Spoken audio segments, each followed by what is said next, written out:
Bueno, vamos a continuar hablando, mejor dicho, de genética médica. Esto lo habíamos definido en la primera clase como la rama de la medicina que se ocupa de la variación genética que tiene relevancia médica.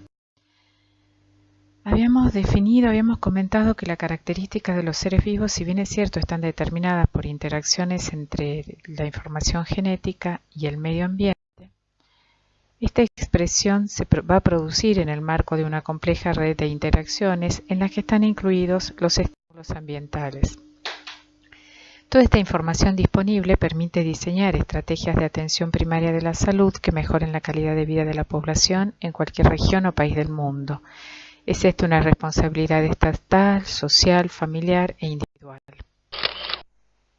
Habíamos definido enfermedad genética como toda aquella enfermedad producida total o parcialmente por la alteración del material genético de un individuo. Prácticamente todas las enfermedades tienen un componente genético. Hay enfermedades infecciosas que son las que menor componente tienen y otros como la corea de Huntington que tiene un alto componente genético. Acá vemos componente genético que está en amarillo, en la fibrosis quística es mayoritario, pero siempre hay un componente ambiental, y en la diabetes de inicio en el adulto vemos que aproximadamente la mitad es componente ambiental y la otra mitad es componente genético. En el caso del síndrome de inmunodeficiencia humana adquirida vemos que la mayor parte es ambiental, pero también hay una parte de componente genético.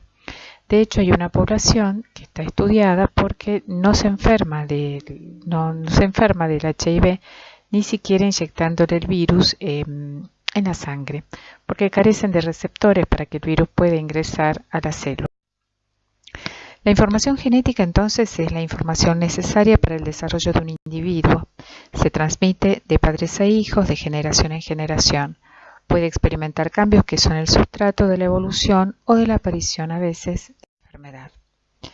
Habíamos definido como alteración cromosómica aquella que podíamos ver cuando vemos los cromosomas y alteración génica aquellas que necesitábamos métodos especiales que se llaman de biología molecular como para poder verlas, pero no se ven al microscopio como se ven los cromosomas, se ven mediante procesos bioquímicos especiales que son los que se conocen como métodos de biología molecular. Entonces, vamos a ver que no toda enfermedad genética es una enfermedad hereditaria. Las enfermedades genéticas las habíamos considerado engénicas y cromosómicas, de acuerdo al nivel de resolución con el cual podíamos estudiarlas.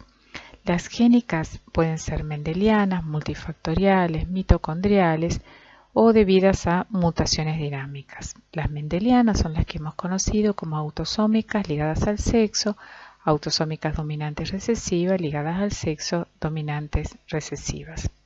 Y las cromosómicas son las que involucran a los cromosomas que podemos verlos en el microscopio, que son aberraciones numéricas y aberraciones estructurales. Las numéricas incluyen cuando tenemos alteraciones que son de los juegos completos de cromosomas, que son las euploidías, o cuando involucran la ganancia o pérdida de cromosomas, y eso es lo que se llama aneuploidía. Y un capítulo para las aberraciones estructurales. Hoy nos vamos a ocupar fundamentalmente de las alteraciones cromosómicas. Citogenética es la rama de la genética humana que estudia los cromosomas humanos. Los cromosomas son los cuerpos, el nombre deriva del concepto de cuerpos coloreados. Para hacer un poquito de historia, vamos a ver que las colaboraciones que hicieron Painter, Liban, Joughin, Lejeune, que fue el primer investigador que logró asociar la presencia de trisomía 21 con el fenotipo de síndrome de Down. A todo esto, el día 21 de marzo se conmemora el Día Mundial del Síndrome de Down. Y hay otras organizaciones, como por ejemplo la de los familiares de los niños con trisomía 18, de lo cual vamos a hablar un poquito más adelante. El material genético humano está escrito en un código de 3 millones de pares de bases que se empaquetan en un set de cromosomas. Los cromosomas son el vehículo de casi todo el material genético. El resto va a estar en el ADN mitocondrial. Se pueden estudiar en microscopio óptico. La organización del ADN en cromosomas permite mantener una secuencia lineal de genes, facilitando la segregación al momento de formar las gametas y la replicación. Los cromosomas solo son visibles, de hecho, durante la replicación celular. ¿Cómo hacía el ADN? Entonces se enrollaba para formar en un octámero de histonas para formar la fibra de 10 nanómetros, y cuando le incorporábamos la histona 1 teníamos entonces la fibra de 30 nanómetros, que es lo que conocemos también como solenoide. Como pasamos entonces de la hebra de 2 nanómetros a la fibra de 10 nanómetros, que es lo que conocemos como nucleosomas, a el solenoide, que es la fibra de 30 nanómetros, a esta estructura en la cual sobre un eje de proteínas no histónicas se disponen bucles, zonas de anclaje, bucles, zonas de anclaje, y se supone que cada uno de estos bucles es una unidad de replicación que probablemente corresponda a genes. Y acá tenemos fibras de 300 nanómetros. Estas fibras se pueden empaquetar aún más enrollando estos bucles, y el máximo grado de condensación lo tenemos en 1400 nanómetros, que es el cromosoma. Recordemos que este cromosoma, al estar tan condensada la cromatina, ya no tenemos síntesis a ese nivel. Síntesis proteica, perdón. Esto es lo mismo, mostrando los diferentes grados de condensación de la cromatina hasta llegar a la fibra de 1400 nanómetros, que son los cromosomas. Los cromosomas entonces se pueden ver en esta disposición, que es lo que llamamos metafase. En el cromosoma reconocemos un centrómero, un brazo corto, un brazo largo. El brazo corto se llama brazo P por petit, porque los primeros citogenetistas fueron fundamentalmente franceses, y el brazo largo, que se llama Q, porque corresponde a la letra que sigue a la P. Los extremos de los cromosomas son los que conocemos como telómeros. Acá tenemos distintos tipos de cromosomas que los vamos a ir analizando. Centrómero, brazo corto, brazo largo, centrómero, brazo corto, brazo largo.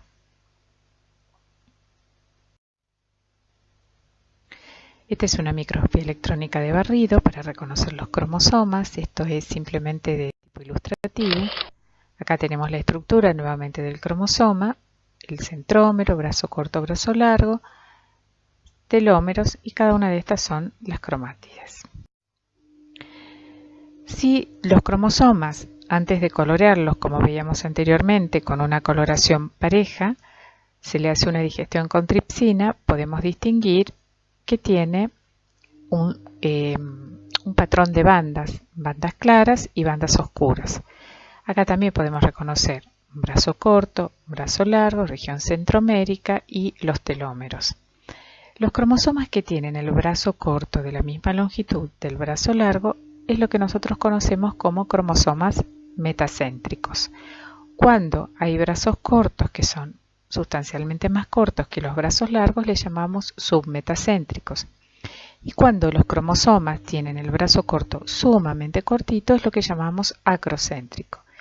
El centrómero se llama constricción primaria, y estas que están acá son las que se llaman constricciones secundarias. El extremo se llama satélite. Estos son los cromosomas satelitados.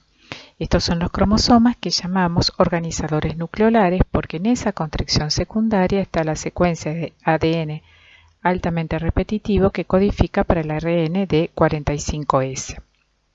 Cromosomas acrocéntricos 13, 14, 15, 21 y 22 son los organizadores nucleolares.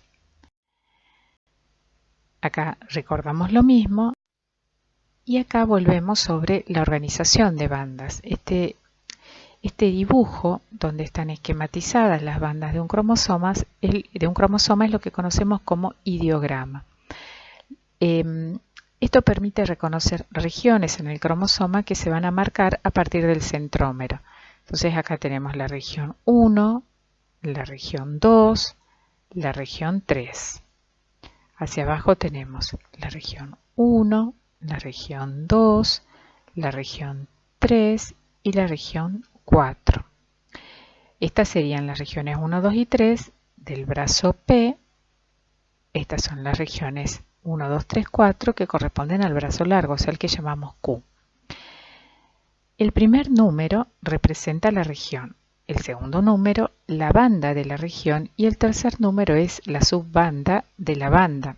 Por eso, si queremos mencionar, supongamos, esta banda, vamos a decir que corresponde a la subbanda 2 de la banda 1 de la región 3 del brazo corto del cromosoma 1. Este es un cromosoma 1.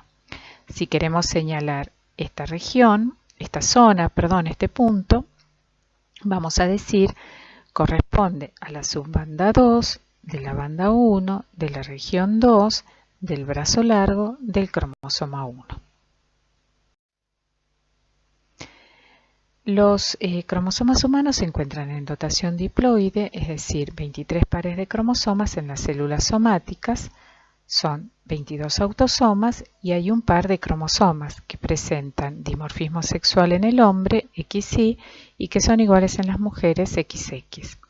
Las células germinales, en cambio, son haploides porque tienen 23 cromosomas, uno de cada par, y van a tener 22 autosomas y van a tener uno u otro de los llamados cromosomas sexuales. El número de cromosomas de la especie humana es de 46. Esos cromosomas pueden ser agrupados por su morfología de pares, por su morfología y teniendo en cuenta el patrón de bandas. Los miembros del par se llaman cromosomas homólogos. Uno de cada par proviene de la gameta femenina y el otro proviene de la gameta masculina. Hay 22 pares de cromosomas que se llaman somáticos y un par que presenta entonces dimorfismo sexual. Revisamos entonces, acá tenemos una metafase bandeada, ¿sí? Corresponde a una metafase femenina. Este es un cromosoma 1, ¿sí? El que veíamos antes, fíjense ese penachito claro. Este es el otro cromosoma 1, ¿sí? Fíjense ese penachito claro en el brazo corto y estas tres bandas que también se presentan acá. Bien, este es un cromosoma 3 que tiene bandas claras simétricas en el brazo corto y en el brazo largo. Vamos a buscar el otro 3, está acá, bandas claras que son simétricas en brazo corto y en brazo largo. Vamos a buscar, a ver, cromosoma 21, cromosoma 21, cromosoma 22 y cromosoma 22. Fíjense cómo este cromosoma 22 tiene satélites con constricciones secundarias y satélites, y este tiene también constricciones secundarias, no están tan marcados los satélites. Lo mismo pasa con los 21, constricciones secundarias y satélites, y acá menos marcados. Esto no representa patología, estos son variantes de la forma que son normales, por eso se llaman polimórficas. Cromosoma 15, acá tenemos uno, acá tenemos el otro cromosoma 15, cromosoma 14, a ver, el otro cromosoma 14 está acá, ¿sí? Y así podemos ir identificando los pares. Bueno, esto que vemos acá corresponde a un esquema, digamos son fotos del cromosoma 11. Este es el cromosoma 11, como se ve cuando tenemos lo que llamamos un patrón de baja resolución, es decir, el cromosoma metafásico bien condensado, más o menos en 400 bandas, pero vamos a ver cómo, dentro de un ratito, cómo podemos obtener cromosomas más largos, bandeados en estadios prometafásicos, donde se ven, si bien es cierto, cromosomas más largos, se ve mayor detalle en el análisis de las bandas. Este análisis de estos cromosomas más largos es lo que se llama cariotipo de alta resolución, que tiene una gran complejidad realmente el análisis. Esto ha sido reemplazado prácticamente hoy en día con lo que son los cariotipos moleculares o la raíz que vimos oportunamente. Este es el ideograma del cromosoma 1 que veíamos antes y este es el cromosoma 1. ¿A qué se le llama cariotipo o cariograma? Es el término correcto cuando se saca una foto de la metafase de un individuo y se recortan los cromosomas. El análisis se hace comparando con ¿cuál? Con el patrón de bandas que se espera encontrar en ese cromosoma. Este patrón de bandas es lo que se llama ideograma. Acá tenemos el 1, el 2, el 3, el 4, ¿sí? Los 23 pares de cromosomas. Acá tenemos nuevamente un cariotipo femenino. Fíjense, el cromosoma X tiene bandas en el brazo, en la mitad del brazo corto, y una simétrica en el brazo largo. Acá está el cromosoma 11 que veíamos hace un rato, y acá están los cromosomas 1 con sus penachitos claros que los mencionamos como ejemplo. Organizadores nucleolares 13, 14, 15, 21 y 22, como para recordar. Cariotipo masculino, acá tiene un solo cromosoma X y este cromosoma tan pequeñito es el cromosoma Y. Tiene poco material genético, pero lo que tiene es importante porque son genes llave que llamamos factores de transcripción muy importantes para lo que es el desarrollo masculino. ¿Cómo es la técnica de realización de un cariotipo? Se extrae material con células que tienen que ser capaces de dividirse. Como recordamos antes, los cromosomas se ven solamente en metafase. Entonces, todo aquel tejido que se divida, vamos a poder obtener metafases. Entonces, puede usarse sangre, médula ósea, tejido tumoral, vellosidades coriales, que son vellosidades placentarias, líquido amniótico, tejido cartilaginoso, pulmonar, etc. Se hace un cultivo en condiciones estériles con medio de cultivo especial que tiene muchos factores que estimulan el crecimiento, suero bovino fetal y mitógenos. En el caso de los cultivos de linfocitos, por ejemplo, que no se dividen espontáneamente, se usa la fitohemaglutinina. Se coloca a 37 grados y luego de 72 horas se van a detener las mitosis con colchicina, que al desarmar el uso mitótico hace que los cromosomas queden detenidos en metafase. Luego se coloca con solución hipotónica, que es un shock hipotónico para que las células se hinchen y los cromosomas se desparramen.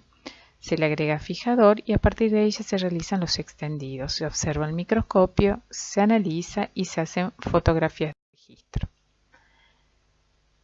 Se sacan, acá tenemos cómo se hace, se toma la muestra de sangre, se dejan los glóbulos blancos, se cultiva, se añade colchicina, se agrega agua, acá dice, pero en realidad es solución hipotónica, después de 72 horas, se centrifuga y se coloca fijador. A partir de ahí se hace el extendido en un portaobjetos, se observa al microscopio, se saca foto y ahí se pueden recortar o analizar directamente en papel. Siempre esto es el análisis mirando al microscopio. Hay técnicas que nos permiten conectar una cámara y verlos en una pantalla, o hay analizadores que hacen el análisis automático de las metafases, pero todavía son equipos muy costosos, cometen todavía muchos errores, o sea que siempre es necesaria la supervisión del ojo humano.